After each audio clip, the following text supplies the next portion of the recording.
Hello students, good morning everyone.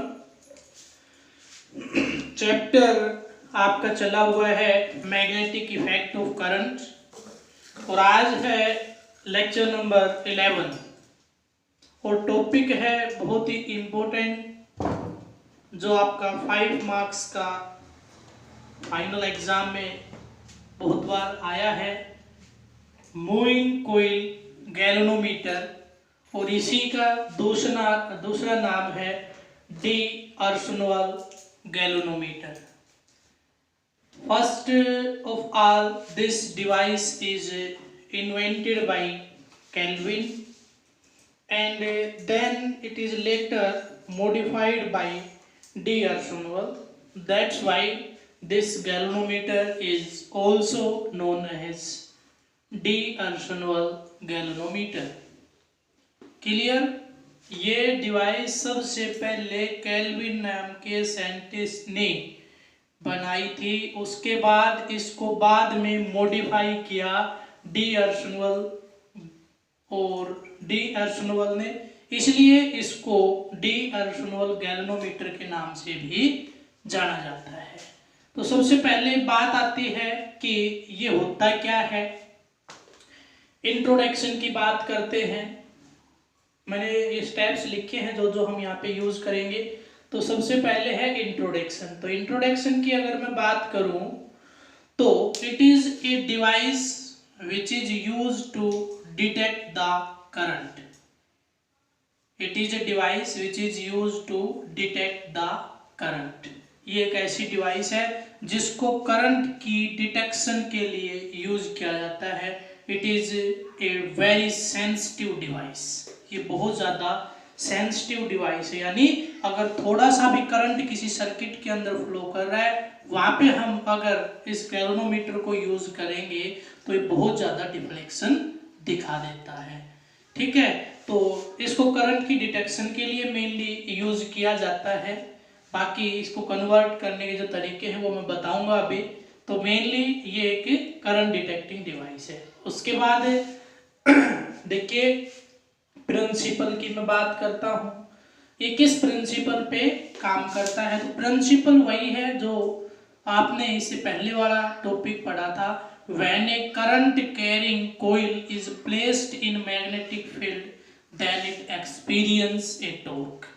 जब हम किसी करंट कैरिंग कोइल को मैग्नेटिक फील्ड में रखते हैं तो वो एक टॉर्क एक्सपीरियंस करते हैं। ठीक है, यही इसका वर्किंग प्रिंसिपल है।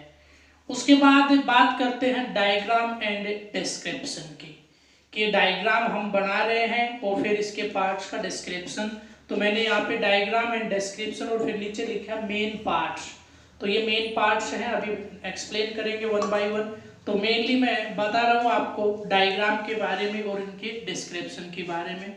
तो सबसे पहले देखिए ये आपको जो फ्रेम दिख रहा है, सबसे आउटर जो बॉडी है, सबसे आउटर बॉडी है, ये होता है आपका मेन फ्रेम। ये क्या है? आपका मेन फ्रेम। इस मेन फ्रेम के अंदर ये आपके दिख रहे हैं, यहाँ पे लिखा है सिलेंडर हेड मैग्नेट्स, हॉर्सशू यानी स्ट्रॉन्ग मैग्नेट्स के सिलेंड्रिकल शेप यानी सिलेंड्रिकल हेड्स यूज किए जाते हैं, जो आपके यहाँ पे लगे हुए नॉर्थ एंड साउथ। उसके बाद की अगर मैं बात करूं तो नेक्स्ट जो अंदर है, जो आपको बिल्कुल डार्क लाइन नजर आ रही है, ये वाली, ये जो डार्क इस तरह से, ये कल ही आपने देखा था, ये होती है एक रेक्टेंगुलर कोइल। ठीक है, ये कोइल अकेली नहीं होती, यहाँ पे मैंने लिखा है फ्रेम एंड कोइल। ठीक है, एक फ्रेम होता है, जो फ्रेम होता है वो भी मेटालिक होता है, लेकिन वो नॉन मैग्नेटिक होता है। यानी ऐसा फ्रेम हम यूज करेंगे वाइंडिंग के लिए जो नॉन मेटालिक हो, लाइक एल्युमिनियम, यानी suppose light weight non magnetic कोई भी मेटल हम यहाँ पे यूज करेंगे फ्रेम के लिए, उस फ्रेम के ऊपर इंसुलेटेड कॉपर वायर की करते हैं वाइंडिंग। तो ये बन गया आपका फ्रेम एंड कोइल। क्लियर? उसके बाद यहाँ पे ये डार्क लाइन दिखा रखी है जिसको बोलते हैं एक्सल रोड, यानी जैसे आपकी कोइल है वो किस एक्सिस के अलोंग रोटेट करेगी। तो इस तरह से ये मान लिया मेरे पास वो कोइल है और ये हो गया एक्सिस ऑफ रोटेशन, तो ये इसके चारों तरफ रोटेट करेगी, ऐसे इसका रोटेशन रहेगा। तो ये हो गया आपका एक्सिस ऑफ रोटेशन, जिसको क्या नाम दिया है, axle rod and pivot spindle. उसके बाद नीचे लगाइए मैंने यहाँ पे हेयर स्प्रिंग। क्या लगाइए यहाँ पे, हेयर स्प्रिंग। जो हेयर स्प्रिंग होती है इसका अभी फंक्शन हम पढ़ेंगे, ये भी आपकी यहाँ पे एक इम्पोर्टेंट रोल है इसका, और वो रोल है कि जब आपका मूविंग कॉइल गैल्वेनोमीटर डिफ्लेक्शन देता है तो वो जैसे डिफ्लेक्शन दी उसके बाद वापस उसको अपनी इनिशियल स्टेट पे आना होता है। तो इनिशियल स्टेट पे आने के लिए एक रिस्टोरिंग फोर्स की जरूरत पड़ती है। वो रिस्टोरिंग फोर्स कौन प्रोवाइड करवाता है, ये हेयर स्प्रिंग प्रोवाइड करवाती है। ठीक है, उसके बाद यहाँ पे लगा इंडिकेटर। इंडिकेटर का मतलब जो नीडल उसमें आपकी डिफ्लेक्ट होती है वो ऊपर है आपका स्केल। तो ये है डायग्राम। अब मैं वन बाय वन सभी पार्ट्स को डिस्कस कर देता हूँ, डिस्क्रिप्शन देख लेते हैं जो भी पार्ट मैंने बताए हैं इनका। तो सबसे पहले है कोइल ऑन ए फ्रेम। तो जो कोइल होती है वो metallic, light weight, non magnetic light weight metallic frame having a well insulated copper wire on it, वो क्या बन गया आपकी कोइल ऑन फ्रेम। उसके बाद है मैग्नेट्स विद सिलेंड्रिकल हेड। हमने मैग्नेट है हॉर्सशू, स्ट्रॉन्ग मैग्नेट हम यहाँ पे 2 पोल हॉर्सशू के यूज कर रहे हैं, जिनका जो हेड है वो कैसा है आपका सिलेंड्रिकल है। इनको इस तरह से रखा जाता है कि इनके बीच में एक वेल बन जाए, कुआं जिसको हम बोलते हैं ना। ये देखिए इस तरह से ये जो शेप दिख रही है आपको ये, और ये जो है आपका ऐसा नजर आ रहा है जैसे एक वेल बन गया हो। And in this well A iron cylinder is fixed. इसके अंदर क्या फिक्स कर दिया जाता है, आयरन का एक सिलेंडर फिक्स कर दिया जाता है। क्लियर। अब उसके बाद देखिए आयरन सिलेंडर के अंदर ये जो आपकी कोइल होती है, ये फ्रेम होता है, इसकी शेप और साइज इस तरह से सिलेक्ट की जाती है कि जब ये रोटेट करे तो इसके किसी भी पार्ट को, किसके किसी भी पार्ट को, आयरन सिलेंडर के किसी भी पार्ट को टच ना करे। क्या ना करे, टच ना करे। उसके बाद नेक्स्ट पार्ट आ रहा है आपका hair spring. One end of the hair spring is attached with axle rod and another end is fixed with a fixed point, that is some point on the frame। जो outer frame जो कि fix रहता है उसके frame के ऊपर एक and आपका फिक्स कर दिया जाता है, और एक एंड कहाँ पे फिक्स किया जाता है, आपकी एक्सेल रोड के ऊपर। अब देखिए इसका फंक्शन क्या होता है, when the galvanometer needle that is indicator gives the deflection, then a counter torque is produced by this hair spring and that always oppose the deflection of the needle। जो needle की deflection की direction है उसका हमेशा क्या करेगी, oppose करेगी। Clear. जो needle के अंदर अगर उधर जा रहा है तो स्प्रिंग क्या चाहेगी, इधर आके यानी इधर आए। यानी आप समझ गए होंगे कि फंक्शन क्या होता है कि इसकी जो इनिशियल स्टेट है उसको ये रिगेन करवाता है। उसके बाद नेक्स्ट है इंडिकेटर स्केल। इसका फंक्शन आप समझ ही गए, ये हमें डिफ्लेक्शन बताता है। तो ये थे आपके इसके मेन पार्ट्स। इतना क्लियर हुआ। अब देखिए ज्यादा आपको टेंशन लेने की जरूरत है नहीं, आप केवल इस वीडियो को अच्छे से वॉच करके और समझ ले लिखना क्या है, कैसे लिखना है, कितना लिखना है। मैं इसके नीचे आपका डिस्क्रिप्शन जो होता है वीडियो, जैसे आप यूट्यूब पे देखोगे तो उसके राइट साइड में इस तरह की एरो आपको नजर आती है, उस एरो पे क्लिक करोगे तो वहां पे आपको एक लिंक मिलेगा। उस लिंक को जैसे ही ओपन करोगे तो वहां पे एक नोट्स की फोटोकॉपी आपको मिल जाएगी, फोटो एज पीडीएफ फाइल आपको मिल जाएगा। वहां से आप देख के लिख सकते हो। कुछ और अगर एक्स्ट्रा आप एडिट करना चाहते हो तो वो भी एडिट कर सकते हो। ठीक है, तो आप केवल वीडियो को देख के पूरा का पूरा समझने की कोशिश करें। अगर समझ में नहीं आ रहा है तो रिवर्स करें, फिर में कोई प्रॉब्लम रहती है तो मेरे से कांटेक्ट करें। ठीक है, लेकिन आप सभी को समझना है। उसके बाद देखिए यहाँ पे ये जो T1 और T2 दो टर्मिनल और रह गए, आप समझ ही रहे होगे क्या होते हैं। जैसे गैल्वेनोमीटर आपने देखा है, इस शेप में जब गैल्वेनोमीटर होता है उस पे 2 टर्मिनल होते हैं ऐसे, एक पे एक का कलर रेड होता है और एक का ब्लैक। तो ये क्या होते हैं आपके इनपुट के लिए, यानी यहाँ से हमें क्या देनी, यहाँ पे इनपुट देनी होती है। तो ये जो इनपुट दोगे तो इसके अंदर करंट का फ्लो क्या हो जाएगा, शुरू हो जाएगा। जैसे ही करंट का फ्लो शुरू होगा ये क्या एक्सपीरियंस करेगा, टॉर्क। जो टॉर्क एक्सपीरियंस होगी उसकी वजह से नीडल क्या है, जो आपके फ्रेम है, फ्रेम विद कॉइल पूरा का पूरा रोटेट करेगा, जिससे आपका जो इंडिकेटर है जो कि एक्सल के ऊपर अटैच्ड होता है, तो जब ये फ्रेम आपका रोटेट करेगा तो उसके साथ साथ आपका जो ये एक्सल होता है ये भी आपका क्या करता है, रोटेट करता है, जिसकी वजह से आपको डिफ्लेक्शन इसमें नजर आएगी। क्लियर है इतना? उसके बाद हम आगे अब करते हैं किसको, इसकी वर्किंग को। तो सबसे पहले देखिए हमने जो वर्किंग है इसको बहुत अच्छे से एक्सप्लेन करना है, जो आपको भी समझ में आए और जो आपके एग्जाम को चेक करेगा उसको भी समझ में आए। तो मैं इस पार्ट को हटा रहा हूँ, जो भी यहाँ पे लिखा था मैंने ये सारा मैं करवा चुका हूँ।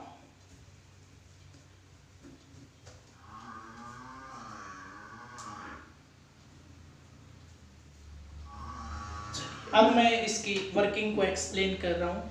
चलिए, वर्किंग में क्या है, when current is flow in the coil then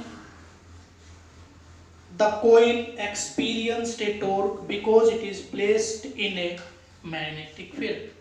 देखिए, जैसे ही मैं T1 और T2 पे इनपुट देता हूं, then suppose I current is flowing in a coil of area A, in a coil of area A and n number of turns। एक coil है जिसमें n number of turns हैं और A उसका area है, उसमें जैसे ही T1 T2 पे मैं इनपुट देता हूँ करंट का फ्लो शुरू हो जाता है। मैं मान रहा हूँ वो करंट कितना फ्लो कर रहा है, I फ्लो कर रहा है।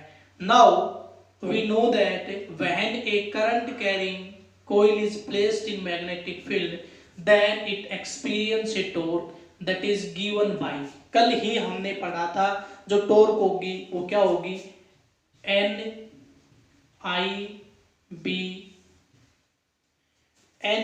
A B sin थीटा, है ना, आपका एरिया और यूज होगा N I A B sin theta, ये टॉर्क एक्सपीरियंस करेगी। ठीक है, अब देखिए यहाँ पे सब कुछ पता है, यहाँ पे बी के बारे में नहीं बताया तो बता दीजिए। Suppose the magnetic field of this cylindrical head magnet is B, इनका जो मैग्नेटिक फील्ड है वो बी है and its direction is left to right in the plane of paper, plane of paper के लेफ्ट से राइट इसकी direction है। तो ये मेरे पास जनरल एक्सप्रेशन आ गई। अब देखिए हमारा मेन काम है कि इसके अंदर हम चाहते हैं कि टॉर्क केवल और केवल किसके ऊपर डिपेंड करे, करंट, ये इसके ऊपर डिपेंड करे, डिपेंडेंट, यानी torque is only current dependent. किसके ऊपर डिपेंड करे, केवल और केवल ओनली करंट डिपेंडेंट हो। लेकिन यहां पे तो मैं देख रहा हूं कि ये torque is also depend upon angle sine theta. तो मेरे को कुछ ऐसा करना पड़ेगा कि थीटा का रोल खत्म हो जाए, थीटा का रोल खत्म हो जाए। तो उसके लिए मेरे को इस फील्ड को रेडियल बनाना पड़ेगा। क्या बनाना पड़ेगा, रेडियल। अगर ये मैग्नेटिक फील्ड रेडियल बन जाए तो इसके साथ जो एंगल होगा उस रेडियल फील्ड का 90 डिग्री होगा, हमेशा ही क्या रहेगा, 90 डिग्री, जो कि मैं कर चुका हूं पहले ही। हमने कैसा लिया है, ये जो शेप लिया है ना सिलेंड्रिकल हेड मैग्नेट, इसकी शेप ये सिलेंड्रिकल हेड्स इसीलिए लिए हैं ताकि फील्ड क्या बन जाए, रेडियल बन जाए। अगर फील्ड रेडियल बन गया तो क्या हो जाएगा, यहाँ पे theta is always equal to 90 degree. It means this equation tau can be written as NIAB। ठीक है, तो ये मेरे पास एक्सप्रेशन होगी फॉर ऑल कंडीशंस। गैल्वेनोमीटर की चाहे कोई भी कंडीशन हो, टॉर्क की वैल्यू यही रहेगी। इतना समझ में आया, टॉर्क की वैल्यू क्या रहेगी, यही रहेगी। चलिए थोड़ा सा मैं इसको तो ऊपर लिख देता हूं, आपके पास जो टॉर्क आया, देखिए हमारा मेन काम था क्या कि टॉर्क को क्या डिपेंडेंट बनाना है, ओनली करंट डिपेंडेंट बनाना है, बना दिया। Tau is equal to N I A B, tau is equal to N I A B, ये हमने बना दिया है। Tau is equal to N I A B, this is equation number first, ये हमने बना दिया। अब ये बना कैसे है, थोड़ा सा मैं डिस्कस कर लेता हूं रेडियल फील्ड के बारे में। तो जो मैंने मैग्नेट आपके यूज किए हैं उनकी थोड़ी सी कोशिश करता हूं मैं बनाने की, कि जो आपका फील्ड है वो रेडियल कैसे बनेगा। तो इस तरह से ये अंदर का लेके आ रहा हूं मैं, ये जो डायग्राम इसको बाहर लेके आ रहा हूं। ये एक सर्कल बनी, इसमें इस तरह से आपका ये कोयल और फ्रेम आपकी इस तरह से रखी है। ये बनाया किससे है, होर्सशू मैग्नेट से के सिलेंड्रिकल हेड से, होर्सशू मैग्नेट के सिलेंड्रिकल हेड से हमने इसको बनाया है। तो वो मैं बना रहा हूं यहाँ पे सिलेंड्रिकल हेड से इनके, ये लीजिए ये बन गया आपके सिलेंड्रिकल हेड।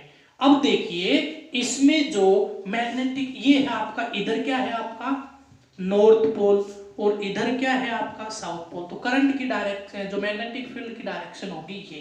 तो यहाँ पे जो फील्ड है वो मैग्नेट बनाया है, तो इस साइड से आपका एंटर करेगा। सभी जो भी फील्ड बनाए उनकी डायरेक्शन क्या होनी चाहिए, टुवर्ड्स द सेंटर।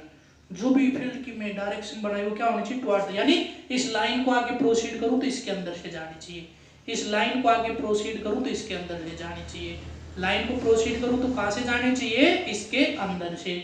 ऐसे ही निकलती हुई भी ऐसे होनी चाहिए, ये लाइन है ये आपकी निकलनी चाहिए इसके अपोजिट में, यहाँ पे ये जो लाइन है ये निकलनी चाहिए आपकी इसके अपोजिट में, यहां से। उसके बाद ये जो लाइन है ये निकलनी चाहिए इसके अपोजिट में यहां से, और ये जो लाइन है आपकी, इस तरह से मैं इसको बना सकता हूं। तो ये ऐसे ऐसे हो जाता है जो फील्ड है ना, वो एक बिल्कुल स्ट्रेट भी दिखा सकते हो ऐसे करके, और बिल्कुल स्ट्रेट भी आप दिखा सकते हो, ये बिल्कुल सीधी ऐसे, ठीक है। और ये आपकी इस तरह से दिखा सकते हो, और अगर दिखाना चाहो तो ऐसे, इस तरह से ये आपका फील्ड क्या हो जाएगा, रेडियल हो जाएगा। ऐसे ही आप इस तरफ भी दिखा सकते हो, ऐसे करोगे और फिर ये फील्ड ऐसे दिखा दोगे, तो यहाँ पे भी आप ये शो कर सकते हो इस तरह से।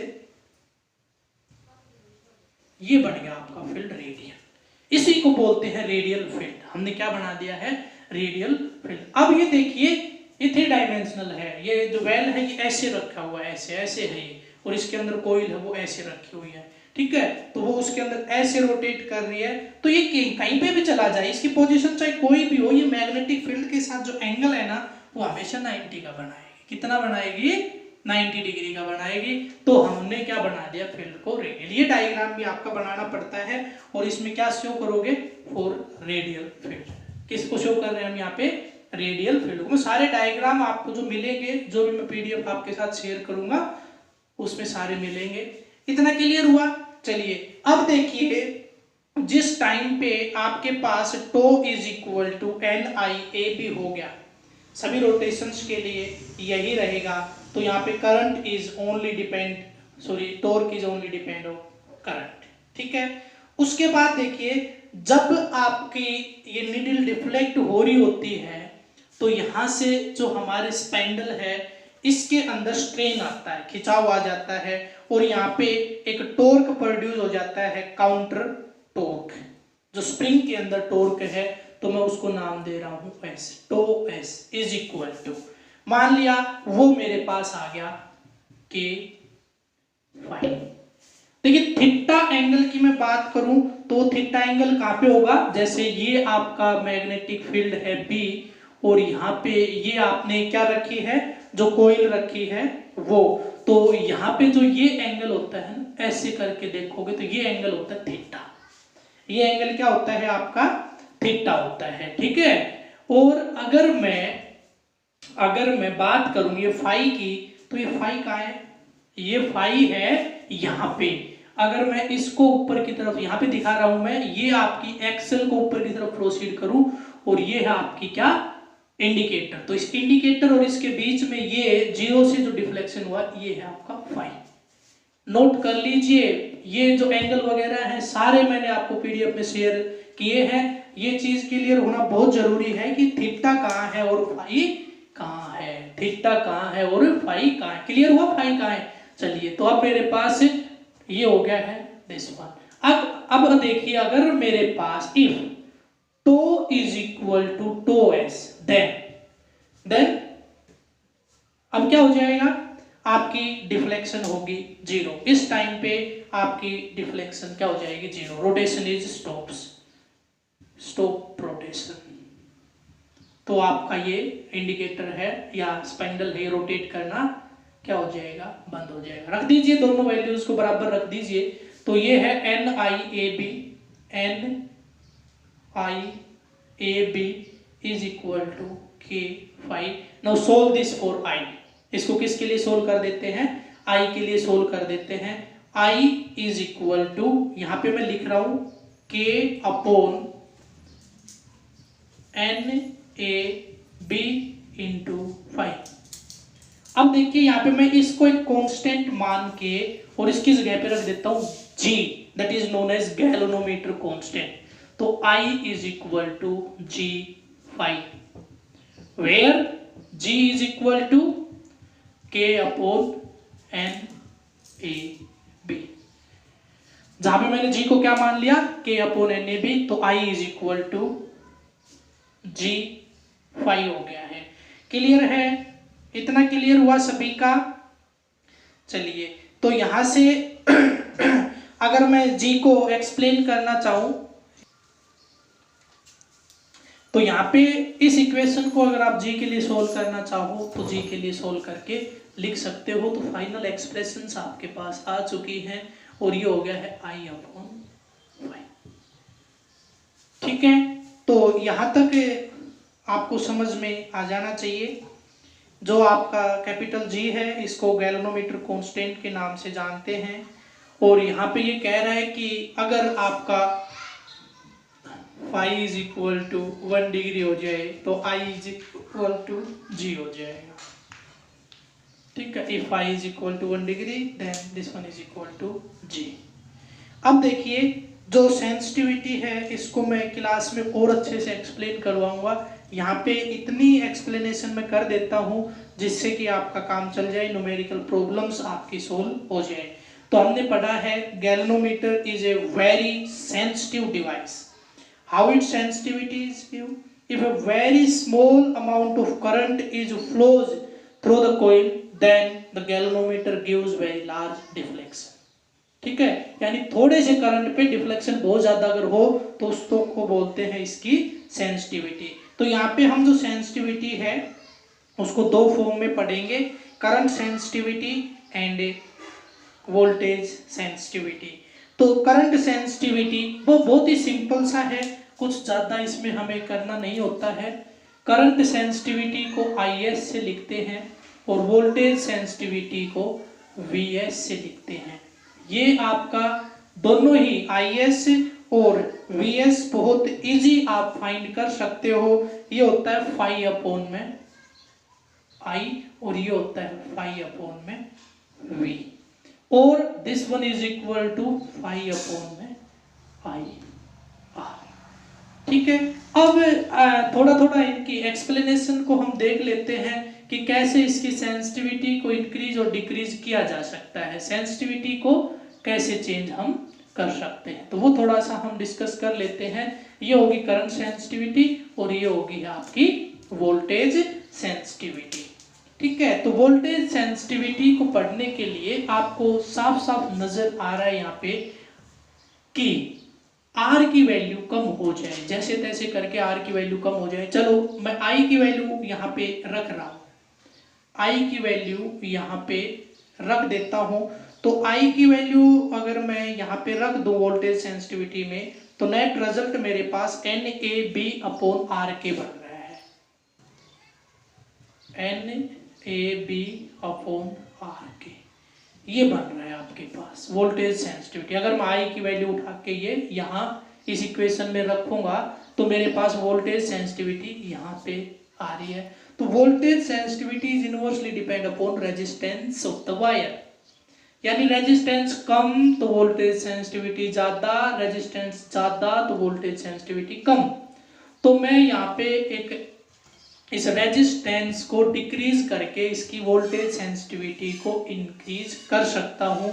और वो कैसे यूज की जाती है, इसीलिए इस के अंदर जो वायर होता है वो थिक यूज किया जाता है। That's why thicker wire is used. कैसा वायर यूज किया जाता है, थिक वायर यूज किया जाता है to decrease the value of R की वैल्यू को डिक्रीज करने के लिए। ऐसे ही जो करंट सेंसिटिविटी है उसमें भी अगर मैं आई की वैल्यू को पुट कर दूं, जो करंट सेंसिटिविटी है ये, इसमें भी अगर मैं आई की वैल्यू उठा के रख दूं तो मेरे पास नेट रिजल्ट जो है वो बन रहा है NAB अपॉन के, NAB अपॉन के। अब ये देखिए यहाँ पे current sensitivity is inversely depend upon के।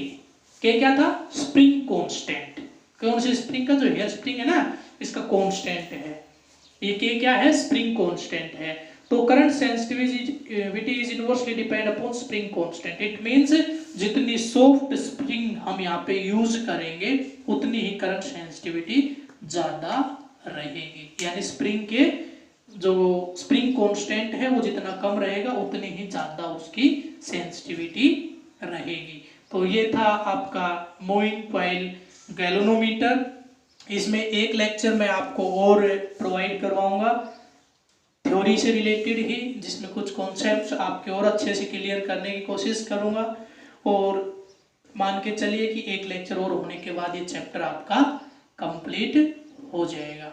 तो जिन भी बच्चों की कोई न्यूमेरिकल प्रॉब्लम, किसी भी टॉपिक से रिलेटेड कोई न्यूमेरिकल प्रॉब्लम नहीं आई है, वो मेरे से शेयर जरूर करें ताकि प्रॉब्लम आपकी सॉर्ट आउट हो सके। आज के वीडियो में इतना ही। थैंक्स।